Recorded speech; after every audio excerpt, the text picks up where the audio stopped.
Hey everyone, this is Vegan Theology, episode 19, with Kevin and Sarah Hale. Hey Sarah. Hello, Kevin. What's going on? I'm excited. Yeah. As always. You're always excited. I'm always excited to be sitting here doing this with you. Yeah. It's fun. Yeah, it is. And glory to God. Hopefully if there's glory to be had at any point, it goes to God. Right. Yeah, hopefully our theology square.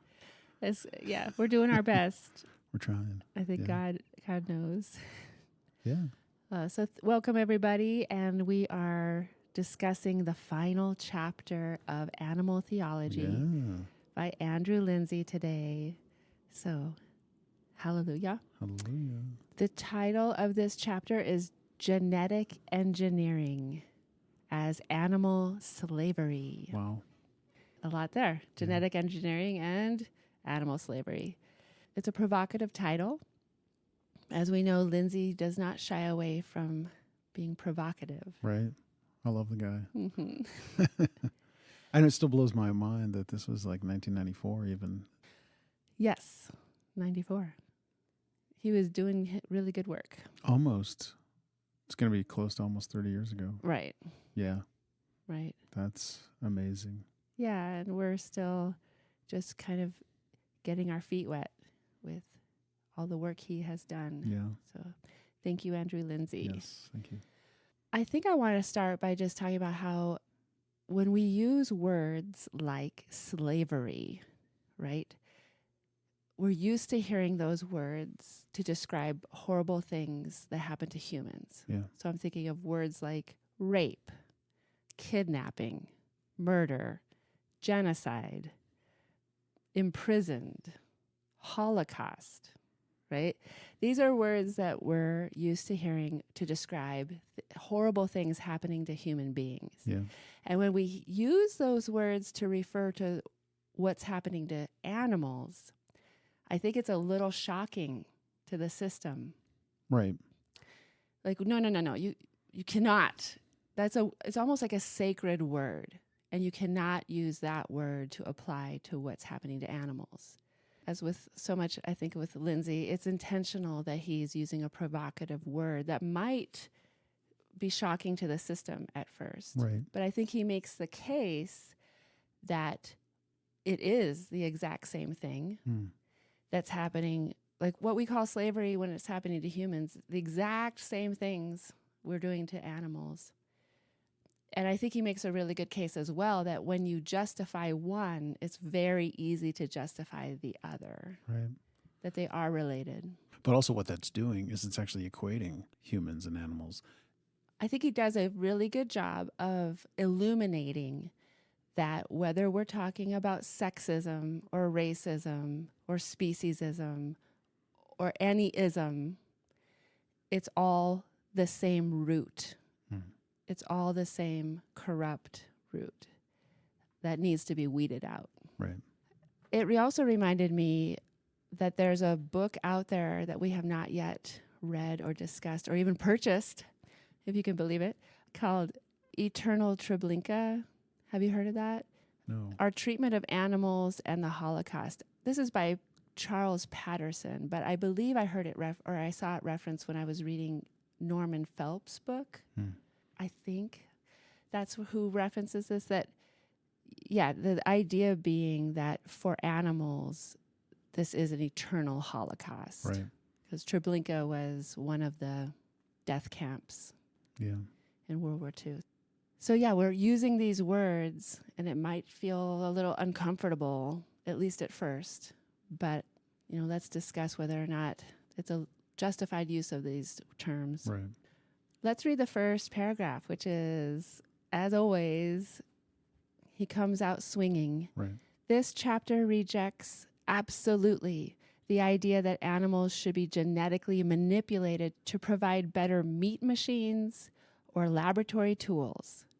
According to the perspective embraced by animal theology, to refashion animals genetically so that they become only means to human ends is morally equivalent to the institutionalization of human slavery.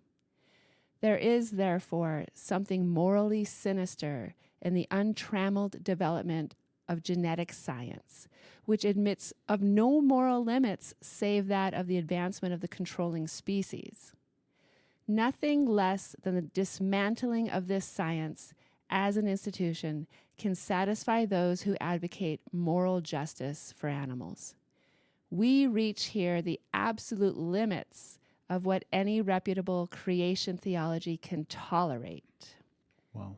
So he's really going up against this, as he calls it, untrammeled development of genetic science. This science without ethical boundaries. Right. Yeah. And one of the things we love about Linzey is he uses works of fiction, classic works of fiction and poetry in his theology writing, which I think that really gives us permission as we move forward in our endeavor here to go ahead and remember we can use story, we can use fiction and poetry. Yeah, it's good stuff. He takes from George Orwell's Animal Farm, and he starts with Old Major, the prize middle white boar, addressing a secret meeting in the barn. Now, comrades, what is the nature of this life of ours? Let us face it, our lives are miserable, laborious, and short. We are born, we are given just so much food as will keep the breath in our bodies, and those of us who are capable of it are forced to work to the last atom of our strength. In the very instant that our usefulness has come to an end, we are slaughtered with hideous cruelty. No animal in England knows the meaning of happiness or leisure after he is a year old.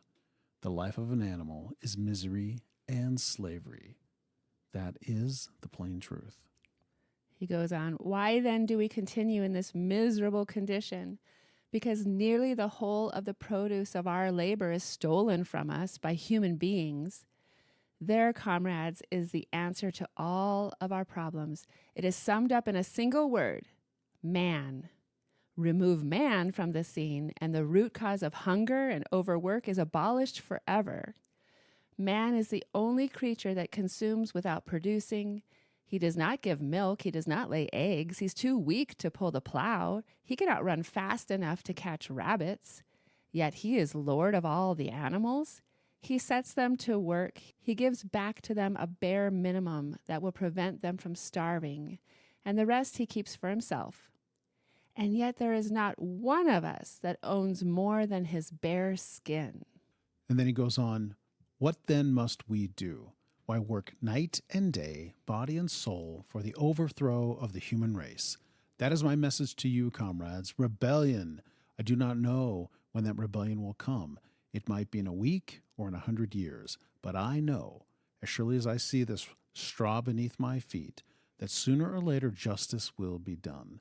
Fix your eyes on that, comrades, throughout the short remainder of your lives.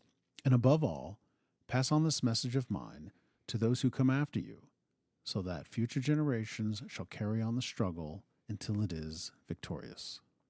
Now, of course, we know that Orwell intended this book to not be talking about the oppression of animals, but actually the oppression of working class humans by their indolent and unproductive bosses. It's a metaphor for basically the slavery of humans. Yeah. But Linzey's not satisfied to just let it be that. He's saying it could not have escaped Orwell's attention, and it has not escaped ours, that there is indeed a similarity between the arguments used, so brilliantly summarized and rebutted by the old major, for the justifying of oppression of humans and animals alike. So there's a similarity in the argument. There's a similarity in the defense of these institutions, that whether it's pertaining to the slavery of humans or the right to occupy a people, no matter what we're talking about, it's always the same arguments. That's an important thing that he's pointing out. Yeah. He centers this part of the book around this mistaken belief that we have to correct, which is that one kind of creature belongs to another and exists to serve the other. And he's saying, yeah, that way of thinking that one kind of creature is here and can belong to someone and is here to serve someone, that line of thinking has happened in the human sphere as well as the animal sphere. And so he takes us back, he reminds us of Aristotle. Aristotle is the one that we go back to. He made a big impression on human thinkers for centuries. Right. That basically animals are here for human use. And he used natural law. Like, again, look around. This is how it works. So this must be just the way it's supposed to be. This is the way it was set up by nature. Animals are humans' slaves. He says that this is such an interesting argument. He would say, if they were not meant to be our slaves, they would refuse. Right. But since they do not, it obviously follows that it is natural to enslave them. And I would just stop and say, Aristotle, dear, they do resist. Right. They do try to escape. They Right. do cry. Yeah. That's the same thing I thought when I was reading this, was that animals do try to resist. I mean, Absolutely. Obviously with farmers, their animals get to know them and they trust them and then they get betrayed. But in general, a lot of animals do they resist trying to get killed. Let's put it that way. They absolutely resist. But we're very adept at overpowering them and dominating them. And we have tuned out. We have become deaf and blind to the fact that they are protesting. Right. So I would just want to correct Aristotle on that point. That's not a very good argument. The thing that we need to remember is Aristotle, when he comes to considering the right ordering of society based in turn on the pattern of nature, he uses the example of animal slaves to underline and justify the existence of human slaves as well. He says, basically, these people are no more than a beast, and they are slaves by nature. Right. In a notorious section of Aristotle's writing, he describes human slaves as tools, none other than pieces of property. In short, Aristotle does not demur from using the same two arguments, namely that one creature belongs to another and one kind of creature exists to serve the other, to justify both animal and human slavery. As for women, incidentally, they appear to stand somewhere between, possessing some soul, that is reason, but not as much as men, and having a kind of half status depending upon their rationality. Now, when I read this for the first time, I was thinking, okay, now all of our listeners, I know, are just cringing on the inside. This is so anti-Christian. Right. That value is not intrinsic, that value is dependent, and we're ranking who has the most value and who has no value and who's somewhere in the middle of valuation. Right. This is so offensive to the Christian sensibilities, right? Right. But that's what I was thinking until I read the next paragraph. Right. He says, this idea of belonging to and existing for, Christianity in particular has taken this over and developed it to the detriment of slaves and women as well as animals. And I was like, what? Right. What are you saying? Christianity thinks this way? It's just so interesting how it took my mind a minute, because then, of course, he goes into Thomas Aquinas. Right. So good old Aquinas was basically, he just took everything Aristotle said. Yeah, he loved Aristotle. I mean, so much of his theology is built on Aristotle. Right. So Aquinas, for example, a few centuries on, he uses the exact same arguments. He just repeats Aristotle. He says, there is no sin in using a thing for the purpose for which it is. Also with women, though to a lesser degree, we may observe a similar logic. Men and women are made in the image of God, and thus only males possess full rationality. Women are halfway between men and the beasts. In a secondary sense, the image of God is found in man and not in woman, argues Aquinas. For man is the beginning and end of woman. Some of us, Linzey says, may not fail to see an echo of Aristotle in these words. I know that Thomas Aquinas still holds large sway within certain denominations, Right. and this is problematic. Right. He's saying that only males bear the image of God. Yeah, that was crazy to read that. I didn't know that. I mean, that's like our founding fathers, that only landowners, white male landowners, could vote. Yes, you're right. So, yeah, I guess I was feeling a little bit naive. My theology today is the way it's always been or something. Right. Because he then goes on to say, yeah, and don't forget all the Christians who supported the institution of slavery, and they backed it up theologically Right. with these same kinds of arguments. He says, many respectable, intelligent, conscientious Christians supported without question the trade in slaves as inseparable from Christian civilization and human progress. The argument is not an exact repeat of Aristotle, but one that may owe something to his inspiration. Slavery, it is argued, was progress, an integral link in the grand progressive evolution of human society. Moreover, slavery was a natural means of Christianization of the dark races. That's just so disheartening when we institutionalize an evil, a dehumanizing evil, and then we sugarcoat it by saying, oh, we're actually doing them a favor. Right. We're civilizing them. We're Christianizing them so that they're no longer pagans. Right.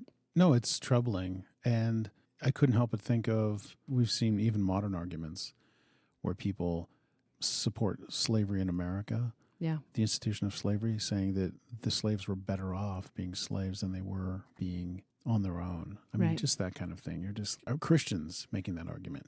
Yeah. It blows my mind. Right. But of course, we know that there were Christians who thought differently. And he references Shaftesbury, Wilberforce, Richard Baxter, Thomas Clarkson, who regarded slavery as cruel, dehumanizing, and the source of all kinds of social ills. According to Theodore Welds, he said, slavery usurped the prerogative of God. It constituted an invasion of the whole man on his powers, rights, enjoyments, and hopes, which annihilates his being a man to make room for being a thing. And I mean, I just want to pause and say, some of our listeners might be like, okay, why are we spending so much time talking about Aristotle and Thomas Aquinas and slavery when this chapter is supposed to be about genetic engineering Right. of animals? But we can trust Linzey. He has a reason Right. for setting this up. I think at this point, he's just trying to show it's this faulty thinking Right. that leads directly to the justification of these evil institutions. So Linzey explains where he's been and where he's going here. We are now in a position to confront the second kind of slavery I want to consider, namely the slavery of animals. When it comes to animals, we find almost without exception the kinds of arguments used to justify human slavery also used to justify the slavery of animals. Animals like human slaves are thought to possess little or no reason. Animals like human slaves are thought to be, by nature, enslavable. Animal slavery, like human slavery, is thought to be progressive, even of benefit to the animals concerned. But two arguments are used repeatedly, and we have already discovered them. Animals belong to humans, and they exist to serve human interests. So yeah, straight from Aristotle, Thomas Aquinas, American slavery, Right. to why we think we can enslave animals. It may be asked, what has all the foregoing to do with the issue of genetic engineering? The answer is this. Genetic engineering represents the concretization of the absolute claim that animals belong to us and exist for us. We have always used animals, of course, either for food, fashion, or sport. It is not new that we are now using animals for farming, even in especially cruel ways. What is new is that we are now employing the technological means of absolutely subjugating the nature of animals so that they become totally and completely human property. New animals ought to be patentable, argues Roger Schenck, professor of computer science and psychology at Yale University, for the same reason that new robots ought to be patentable, because they are both products of human ingenuity. When technologists speak, as they do, of creating super animals, what they have in mind is not super lives for animals so that they could be better fed, lead more environmentally satisfying lives, or that they may be more humanely slaughtered. Rather, what they have in mind is how animals can be originated and exist in ways that are completely subordinate to the demands of the human stomach. In other words, animals become like human slaves, namely things. Even more so in a sense, since human masters never, to my knowledge, actually consumed human slaves. Biotechnology in animal farming represents the apotheosis of human domination. Yeah, which is like the apex of human domination. Okay, yeah. In one sense, it was all inevitable. Failing to have respect for any proper limits in our treatment of animals always carried with it the danger that their very nature would become subject to similar contempt. Now animals can be not only bought and sold, but patented. That is, owned, as with human artifacts like children's toys, cuddly bears, television sets, or other throwaway consumer items, dispensed with as soon as their utility is over. Right, and with that, like you said, property, legal property, like Right.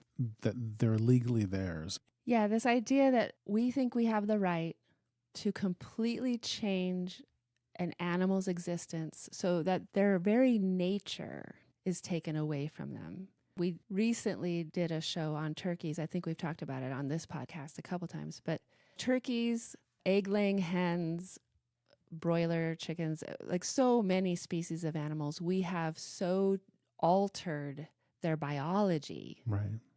that they're not able to stand. Their bones break under their own weight, much less fly.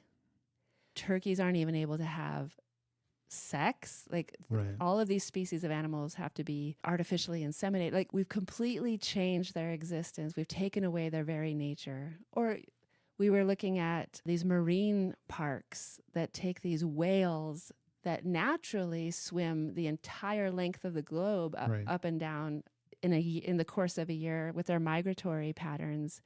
I mean, they swim entire oceans. Right. Naturally. Thousands of miles. And then we put them in this tiny little pool for the rest of their lives. Right. We've taken away their ability to do what they were created to do. Right. Yeah, it's pretty sad. I'll just read from this. It says, the nightmare intensifies when we look further into the concept of patenting. In 1992, the European Patent Office in Munich actually granted a patent for the oncomouse, the first European patent on an animal. The controversy over this has not unnaturally focused on the issue of suffering to animals and whether genetically engineered animals, in this case a mouse genetically designed to develop cancer, are likely to lead an increased level of suffering among laboratory animals. So there you go. We've genetically engineered a mouse to actually grow a pathology and suffer so that I guess humans can study this. But of course he makes the further argument, well, what next? Like the onco cow, the onco rabbit, the onco horse, like how much suffering are we going to allow legally? And again, this is the exact opposite of what we should be doing as image bearers.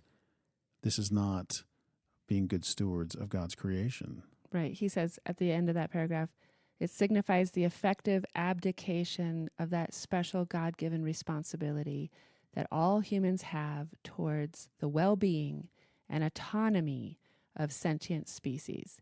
Animal patents should not be given, not now, not ever. Right. It's pretty sad. Yeah. They're basically legal property, like you already said, which means legally they have no rights. Right. Like you can't challenge what's happening to them in court. Like they legally are just someone's property. Well, and especially the way I thought about this too is like, say you have a natural mouse, kind of what you already mentioned about birds, like we alter them to grow bigger breasts, so they have more meat. This mouse was altered from its natural state and grown in the laboratory to grow cancer. So someone could even argue, oh, it's not a natural mouse. We're not changing. The natural mouse has legal rights, but we've created this, I want to say Frankenstein mouse, but we've created this genetically altered mouse, and that's ours. Right. Exactly. And there's still wild turkeys, and there's still wild chickens somewhere. Right.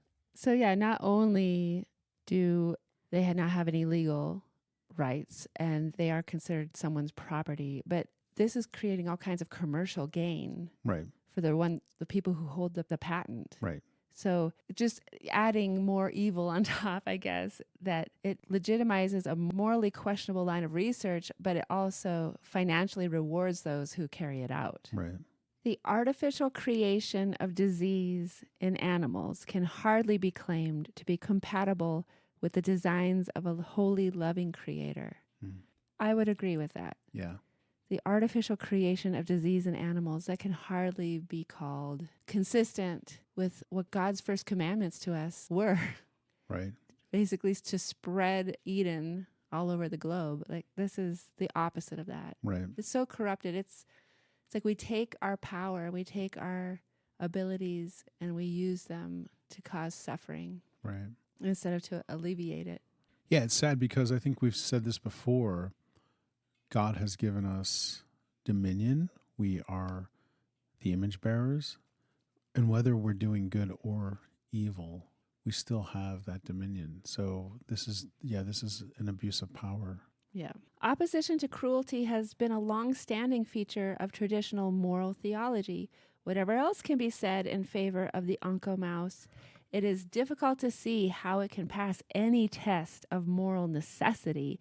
To show that something is necessary, we have to show that it is essential, unavoidable, or arguably at its very weakest, that some higher good requires it and could not in any way be obtained without it.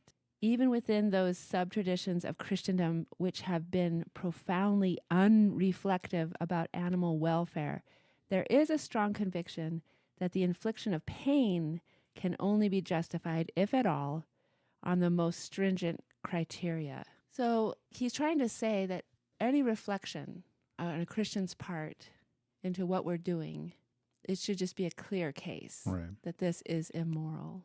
And he points out animals cannot give consent to experimental procedures performed upon them.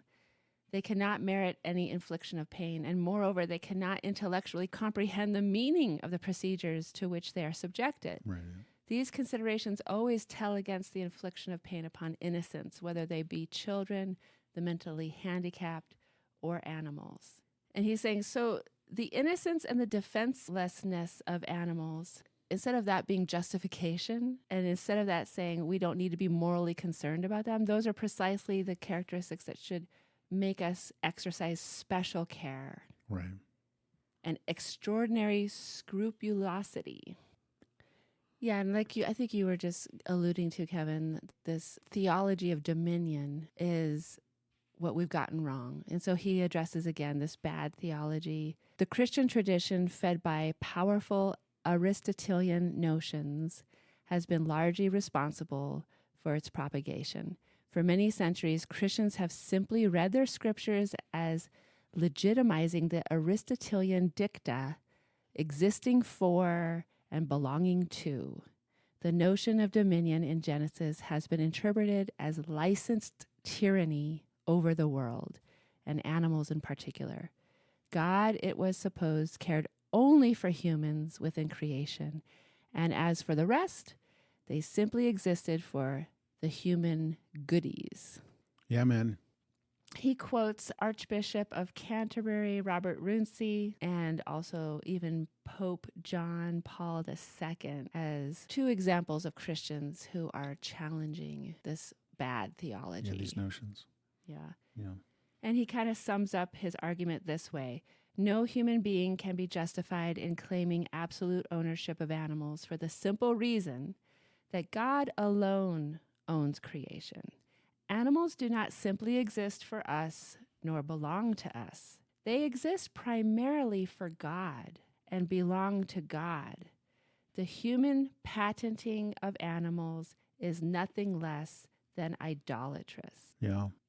And he doesn't really clarify, but I think the implication there is it's idolatry of humans, right? We're saying we are God. Yeah. And everything Exactly. we have the right to do. Right. We're playing God. We're playing God. Yeah, that's definitely the thought I continually had in this chapter is we are playing God, and a terrible God. Right. We're playing a very evil God. Well, we're destroying creation. We're not maintaining creation. Exactly. I thought this was interesting. We discussed how it's been said that Andrew Linzey has felt like his career has largely been a failure. But here he writes, while it is true that Christian churches have been and are frequently awful on the subject of animals, it is just possible, even plausible, that given, say, 50 or 100 years, we shall witness among the same community shifts of consciousness as we have witnessed on other moral issues, no less complex or controversial. And I just thought that's so interesting that here he's saying, yeah, it may take another 50 or even 100 years, but it seems here he's very hopeful. Right. That we will eventually come to the truth and to a more just theology. Yeah. I also thought it was really interesting that he, near the end of this chapter, really, he reminds us again that kind of what I'm trying to articulate in my own words is that these same arguments for one kind of injustice are always used, no matter what type of injustice you're looking at. And he starts talking about the eugenics movement a little bit. And he starts by saying, remember, there is not a watertight distinction between humans and animals. Like, we love to feel like there's this watertight distinction that separates us from the rest of the animal kingdom. Right. But there really isn't. And when we start justifying all kinds of injustices to some fleshly creatures, sentient animals, creatures with breath, we're on very dangerous ground. Right. Because it's very easy to then say, well, it would be even better science is if we did this kind of thing to this group of people that we don't really value. Right. And the eugenics movement was I think this is a part of American history that a lot of us, well, I guess I should only just speak for myself. I was completely unaware that there was such a strong eugenics movement in this country and not that long ago. Right. Like 1920s, 1930s. Yeah, I mean, I think a little earlier too, I think it was dying down in some places. It was losing its legitimacy by the 1930s, but not with everyone. And as we know, I mean, Hitler got his playbook from us, really. Britain participated in it as well. But and I feel like for our country, the added value that people saw in it was a justification to continue African slavery. Right. Because there was this line of thinking, if we measure people's skulls, if we measure people's noses, we can find what makes certain types of people special, and then we can measure against that. We can genetically weed out the less desirable people. Right. This is a time period in our country where beauty pageants came to be a thing. And at the county fair, there were like Better Babies contests where they would basically have little beauty pageants for babies. Wow. And the fitter families. There was a whole movement towards people being very concerned and trying to measure up to this ideal of an ideal human. And Christians got behind this as well. Right. And he quotes several of them in this chapter. And basically the idea being like, let's breed out disease. Let's breed out stupidity. There are certain people who should have children, and there are certain people that should not be allowed to have children. Right. So I think Linzey is just pulling in that be careful. Be careful what you are okay with, because it's the same argument that is going to argue for things that hopefully at some point you won't be okay with. Right. Yeah, I love that. It just reminds me, G.K. Chesterton had a book, and he was against eugenics in Britain. But I love the title. It's called Eugenics and Other Evils, an argument against the scientifically organized state. I just love that title. Yeah. Yeah, I mean, I think many really great thinkers have said there's a direct line between this sentimental idea that we can create super people. There's a direct line between that belief and the gas chamber. Yeah. And we forget that having a variety of people, even people who are considered handicapped or mentally challenged, having them among us makes us better humans. Absolutely. And so on the face of it, it may look like a positive thing, but it's actually the deepest evil to think that we can play this kind of God. But it's also, I think we're already saying it, we're quantifying something, people and animals, on one particular metric. And we shouldn't be quantifying people anyway, but the fact that we even think we can quantify anyone based on their looks, based on their intelligence, based on their upbringing, based on the color of their skin, all that stuff, animals too, their worth. We've talked about this in other places, like animals have capabilities that humans do not. Mm-hmm. Birds can see colors that humans cannot see. And we're all interconnected, and we need species for our ecosystems to survive. 100%. Yeah. Right. As we move to a close of this awesome chapter, let me just read how he ends the chapter here. Animals, it is sometimes supposed, are simply out there, external to ourselves, like nature itself. Likewise, it is thought what we do to animals does not really affect us. In fact, however, humans are not just tied to nature. They are part of nature, indeed inseparable from nature. Because of this, there is a profound sense in which we cannot abuse nature without abusing ourselves. The genetic manipulation of animal nature is not just some small welfare problem of how we should treat some kinds of animal species. It is part of a much more disturbing theological question about who do we think we are in creation, and whether we can acknowledge moral limits to our awesome power, not only over animals, but also over our own species. Well said. Yeah. And he returns us here at the very end to Animal Farm. At the beginning of this chapter, I invited you to imagine the old major addressing his fellow animal comrades and complaining that their state was none other than misery and slavery.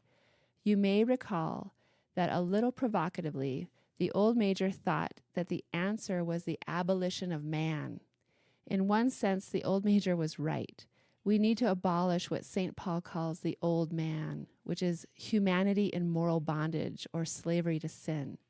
Demythologized a little, what St. Paul might have said is that we must stop looking on God's beautiful world as though it was given to us so that we can devour, consume, and manipulate it without limit. I look forward to the final death of the old man, of which St. Paul speaks, both in myself as well as in other human beings. Then and only then, when we have surrendered our idolatrous power, which is nothing short of tyranny, over God's good creation, shall we be worthy to have that moral dominion over all which God has promised us. Amen. Wow. So beautiful. Yeah. Strong words.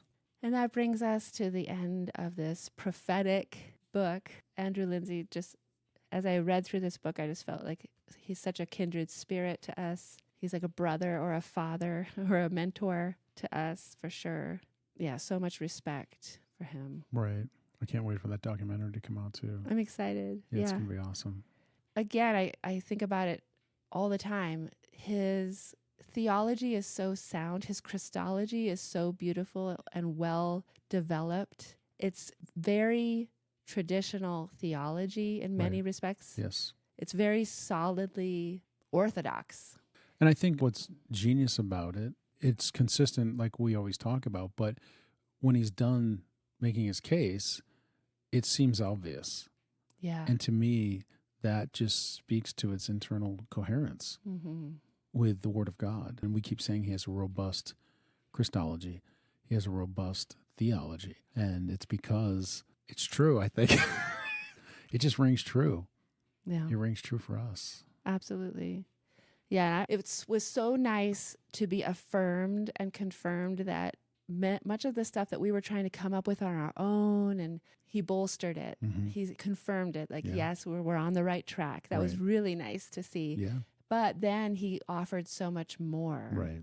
You know, the moral priority of the week, humans as the servant species, the suffering God. That service is what makes us unique. Right. All of this, we're definitely going to adopt it Right. into Profound. our It's theology. profound theology. Yes. He's absolutely improved, increased our theology for sure. Mm-hmm. Yeah. Well, thank you, Andrew Linzey. We appreciate you. Yes. We'd love to interview you, Andrew yeah. Linzey, Yeah. if you're listening. Yeah. We'll reach out someday. Yeah. Awesome. Yeah. Well, thank you if you've been on this journey with us. We definitely love you and appreciate you and your patience, and we'd love to hear from you. Yeah, and I think for the next few episodes, we're going to get into some Lent. We're going to try to focus on some Lent programs. And then I think the culmination of that, maybe I already mentioned this, is that then we're going to try to get into atonement and sacrifice, which would line up nicely with Resurrection Sunday. And then from there, we will keep digging into all these difficult quandaries that our biblical text brings to us regarding violence and those kinds of things and questions. So there's a lot to unpack, a lot to talk about. So thanks for joining us. Yeah. Bye, everybody. Bye.